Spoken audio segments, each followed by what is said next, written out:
Acabamos de coñecer o anuncio de Naturgy do peche da central térmica de Meirama e esta é a mellor noticia para o medio ambiente do noso país dos últimos anos, diría, das últimas décadas. As centrais térmicas galegas, As Pontes e Meirama, xeneran nos últimos anos entre o 30 e o 40% dos gases de efecto invernadoiro.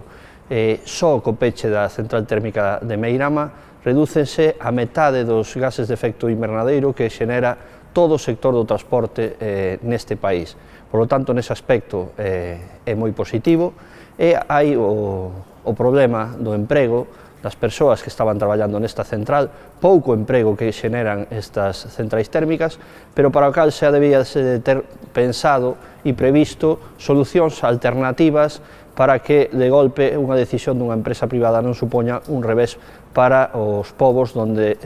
se produce o impacto deste peche. Ante isto, a Xunta de Galicia contesta cunha mistura de desleixo e cinismo, negando o que xa sabíamos todas e todos nos últimos tempos, que Meirama ia a pechar. O que ten que facer un goberno que se preocupe pola xente e por este país é ter previstas solucións laborais alternativas a este feito e, polo tanto, darlle alternativas á xente que ten un posto de traballo xe na central térmica. Pero é máis, nos próximos anos pechará tamén a central térmica das Pontes e non se pode negar a realidade, e será unha boa noticia para o medio ambiente deste país, que deixará de xenerar os gases de efecto invernadoiro e deixará de producir tamén partículas e sustancias moi contaminantes, deixará de sufrir os impactos que durante anos provocaron estas centrais térmicas a cambio de pouco